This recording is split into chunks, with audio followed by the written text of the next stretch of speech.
এখিনি হৃদয়পুৰ ইয়াতে যোনে যায় তাৰে প্ৰেম ভাৱ জাগি উঠে তাৰ পৰা অকণমান তলত আহিলো এখিনি চেৰাপুঞ্জী অনাপৰাত বৰষুণে হৈ থাকে তাৰমানে এঘৰত টিউচন কৰিছিল টিউচন মানে শিক্ষক তেওঁ কেনেকৈ টিউচন কৰিছিল মই দেখুৱাই দিছো এই কি কৰিছা তাতে হা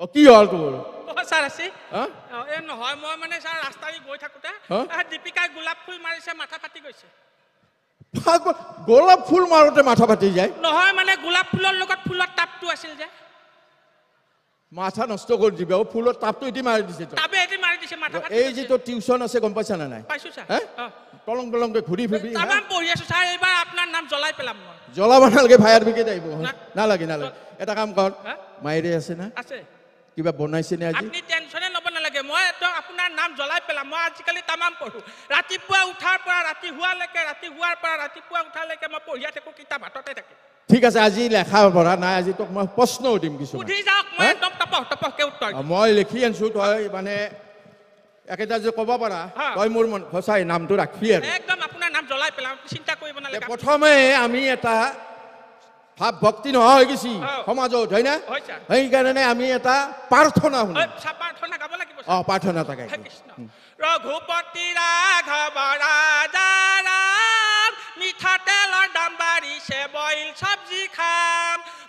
চব্জি খাম বাৰু বইল চব্জি খাম চিলিণ্ডাৰৰ দাম বাঢ়িছে কেনেকে বনাম ভাবিছিলো বাইকখন লৈ ওলাই অলপ যাম পেট্ৰলৰ দাম বাঢ়িছে কেনেকে চলাম কি হে পাৰবি পাৰিম ঐ প্ৰাৰ্থনা শুনছে এনে প্ৰাৰ্থনা কৰ নাম জ্বলাই পেলাম মই ঠিক আছে এটা কাম কৰ ফলাখানটো লাগিব ফলাখান জানা না তই ক খ গ ঘ জানো স্যার ক মানে কল খ মানে খাম গ মানে গোটেই এখা ঘ মানে ঘৰত বহি গোটেই এখা কল খাম পাৰিবি জ্বলাই পেলাম এটা কথা তই এতিয়া তোক মোক হিচাপ লাগিব জীৱনত তই হিচাপ জানিব লাগিব তেতিয়া কি লাগিব নেওতা লাগিব নেওতা খান মাত নেওতা স্যার একৰ ভাগখন মাতি একদম একৰ ভাগখন মাতি স্যার শুনিব স্যার একে একে 2 তুমি ভন্টি জুই 2 একে 3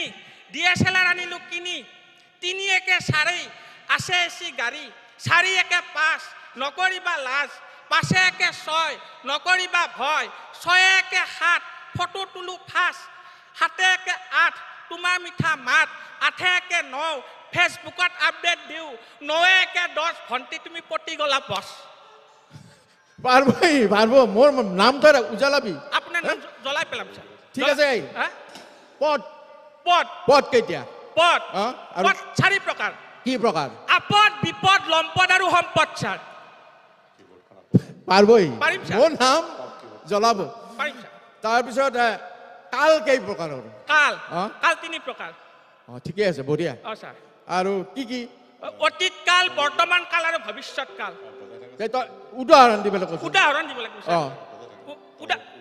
দিব লাগিব স্যাৰ আপোনাৰ ছোৱালীজনীক মই ফেসবুকত ফ্ৰেন্ড ৰিকুৱেষ্ট পঠাইছিলো সেইটো মোৰ অতীত কাল এতিয়া আমাৰ দুইটাৰ মাজত ফেসবুকতে মেছেজ দি একদম গভীৰ প্ৰেম এইটো মোৰ বৰ্তমান কাল আৰু অহাবাৰ বহাগত তাক ডাইৰেক্ট মই ঘৰৰ পৰা উঠাই লৈ যাম সেইটো মোৰ ভবিষ্যৎ কাল পাগল কোনো মোৰ ছোৱালীটো লাগছে তই উদাহৰণ নাপালি ইয়াৰ একদম কাং থলত নি বুঝছ না এই এটা কাম কৰ 3টা ফুলৰ নাম ক 3টা ফুল স্যাৰ স্যাৰ 3টাই কব লাগিব স্যাৰ বিউটিফুল হাউসফুল আৰু সাকসেসফুল স্যাৰ পাৰিছ না স্যাৰ বঢ়িয়া পাবি তই পাৰবি এটা তই ঘৰচিয়া বনৰীয়াটো জানা জানো বনৰীয়া মানে কি বনত থকা স্যাৰ বনত থকা তই 5টা বনৰীয়া জন্তুৰ নাম ক স্যাৰ 5টাই লাগিব স্যাৰ 3টা কলে নহয় নাই নহব 5টা লাগিব স্যাৰ 3টা বান্দৰ আৰু 2টা বাঘ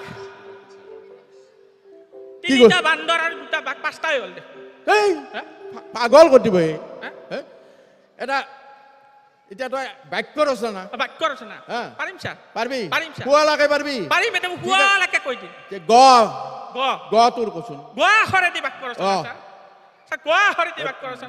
স্যাৰ গুৱাহাটীৰ গজেনৰ গেঞ্জিটো গেলা গেলা গোন্ধায় এইটো হৈছে অৱশ্যে গুৱাহাটীত গেলাই গন্ধাই, কিন্তু আমাৰ ইয়াতে যিটো পৰিৱেশ হয় না, কি সুন্দৰ এটা পৰিৱেশ একদম। মানে মোৰ এটা স্বাস্থ্য আজি এই গন্ধাতে ভাল হ'ল কিজানি, এনেকুৱা নিৰ্মল বতাহ ন, যিয়েনক তই পাবি এইটো। এতিয়া এখন ৰচনাটো লাগিব। ৰচনা ছাৰ মই পুৰা মুখস্থ 10 নম্বৰ থাকে ৰচনাত। আপুনি চিন্তাই কৰিব নালাগে, মই ৰচনাটো সুন্দৰকে মুখস্থ কৰিছো। গৰুৰ বিষয়ে ৰচনা কৰিছো। গৰুৰ বিষয়ে ৰচনা ছাৰ, গৰু এবিধ 4 ঠেঙীয়া পোহনীয়া জন্তু। গৰুৰ ঠেং 4খন, গৰুৰ শিং 2টা, গৰুৰ কাণ 2খন, গৰুৰ নাক এটা, নাকৰ বিন্ধা 2টা, গৰুৰ লেজ এডাল, লেজৰ তলত গম পাইছো আৰু গম পাইছো। আমাৰ এটা ডাঙৰ সমস্যা এটা মানে বানপানী বিষয়ে কওঁ। গৰুৰ বিষয়ে নালাগে হৈছে, গম পাইছো আৰু বানপানী। ছাৰ, বানপানী আমাৰ অসমৰ জাতীয় সমস্যা। যোৱাবাৰ বানপানীত আমাৰ কলা গাইজনী ভাহি গৈছিল। সেই গাইজনীৰ আপোনাৰ ঠেং 4খন, শিং 2টা, কাণ 2খন, নাক এটা, নাকৰ বিন্ধা 2টা, লেজ এডাল, লেজৰ ঠিক তলেদি মানে গৰু। আৰু তই গৰুতেই গলি দেখোন, গৰুতেই পৰিল। বানপানী কবাৰ গৰুত গলি দেখোন। তাকেতো ছাৰ, বাৰে বাৰে গৰুত পৰি থাকে। গুৰুজনা শংকৰদেৱৰ বিষয়ে কওঁ। শংকৰদেৱ আমাৰ যিজন গুৰুজনা, মহাপুৰুষ শ্ৰীমন্ত শংকৰদেৱ আমাৰ জগত গুৰু আছিল। তেখেতৰ বাহুত অসীম বল আছিল। এবাৰ কি হ'ল, মহাপুৰুষ শ্ৰীমন্ত শংকৰদেৱে ব্ৰহ্মপুত্ৰ নদী সাঁতুৰি ইপাৰ সিপাৰ পাৰ হৈছিল। ইপাৰ সিপাৰ পাৰ হৈ তেওঁ এটা প্ৰকাণ্ড ষাঁড় গৰু দেখা পালে। সেই ষাঁড় গৰুটোৰ আপোনাৰ ঠেং 4খন, শিং 2টা, নাক এটা, নাকৰ বিন্ধা 2টা, কাণ 2খন, নেজ এডাল, নেজৰ ঠিক তলেদি হ'ব আৰু গৰু হ'ব নালাগে। হ'ব যাই কিবা গৰুতে পৰে মোৰ।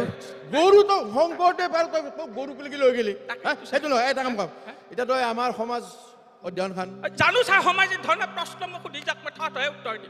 পাৰিম ছাৰ। পলিটিক্স মানে পলিটিক্স ছাৰ, পলিটিক্স যিবিলাক মানুহে সাধাৰণ জনতাৰ ওপৰত টিক্স কৰি মন্ত্ৰী MLA হৈ বস্তুৰ দাম বঢ়াই ৰাইজৰ মাজত ফিক্স কৰি দিয়ে, তাকে পলিটিক্স বোলে। বঢ়িয়া, পাৰবি। মন্ত্ৰী বিষয়ে যি মতা মানুহৰ মন বেলেগত 30 আঁচনিৰ ওপৰত থাকে, তাকে মন্ত্ৰী বোলে। আৰু একবাৰ কৈছো, যি মতা মানুহৰ মন বেলেগত 30 আঁচনিৰ ওপৰত থাকে, তাকে মন্ত্ৰী বোলে। মোৰ চাকৰিটো খাবই, কিবা কৰি মই অলমি আছো। হ'ব কবিতা ছাৰ, কবিতা ছাৰ মই পুৰা মুখস্থ কৰিছো, আপুনি চিন্তাই কৰিব নালাগে। কবিতা গাই দিম, গাই দিওঁ ছাৰ। গাই দে ছাৰ, কৰতল কমল মদৰ বটল, লগত মটৰ কটৰ উঠয় বহয় বলয়, অধম গমন কৰয় ঢলঙ পলঙ। বুজি পোৱা নাই, এনে এটা ভাঙনি এটা লাগিব। বুজি পোৱা নাই ছাৰ, বুজি পোৱা নাই। ছাৰ, কৰতল কমল মদৰ বটল, আজিকালি কোমল হাতত ক'ত কমল পদুম ফুল থাকে। মদৰ বটল, লগত মটৰ, আহি মানে মদৰ লগত মটৰ ভাজা লৈছে। কটৰ আহি মদৰ লগত মটৰ ভাজা, কাটাৰ কেঁচু পাইছে। উঠয় বহয়, আহি মদৰ নিচাত এবাৰ উঠে এবাৰ বহে।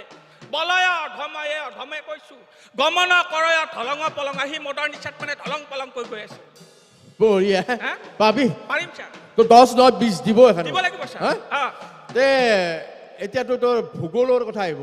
ছাৰ সুধক ছাৰ। ভূগোলৰ আচলতে মেপখন লাগে। আমাৰ এতিয়া ল'ৰা ছোৱালী মেপ আঁকিব নোৱাৰে। আপুনি চিন্তা কৰিব নালাগে, অসমৰ মেপ কিহে, আপোনাক মই গোটেই ভাৰতবৰ্ষৰ মেপৰ 4 সীমা কৈ দিব পাৰো। দে কচোন। মেপখন নাই নহয়। মেপখন কেনেকৈ আঁকিবি তই? মেপখন নাই, আপুনি এইফালে আহকচোন। আৰু ধৰি ললো এইখন এখন ভাৰতৰ মেপ, এইখিনি কাজিৰঙা, ইয়াতে আপোনাৰ বিভিন্ন ধৰণৰ জীৱ জন্তু পোৱা যায়। তাৰ পৰা অকণমান ছাইড কাটি আহিলো, এইখিনি কানপুৰ, ইয়াতে সোণ ৰূপ হীৰা আদিৰ অলংকাৰ পোৱা যায়। তাৰ পৰা অকণমান আহিলো, এইখিনি নাগপুৰ, ইয়াতে দৈ ক্ৰীম মাখন আদি ভাল ভাল খাদ্য বস্তু পোৱা যায়। তাৰপিছত অকণমান তলত আহিলো, এইখিনি হৃদয়পুৰ, ইয়াতে যোনে যায় তাৰে প্ৰেম ভাৱ জাগি উঠে। তাৰ পৰা অকণমান তলত আহিলো, এইখিনি চেৰাপুঞ্জী, অনবৰত বৰষুণে হৈ থাকে। তাৰপিছত আপোনাৰ এইখন উত্তৰ প্ৰদেশৰ পাটনা, এইখন আপোনাৰ উত্তৰ গুৱাহাটী, এইখন দক্ষিণ গুৱাহাটী, মাজেদি ব্ৰহ্মপুত্ৰ ছাৰ। পাগল কৰি দিব, মোৰ নাম ৰাখিবি তই। ৰাখিম ছাৰ।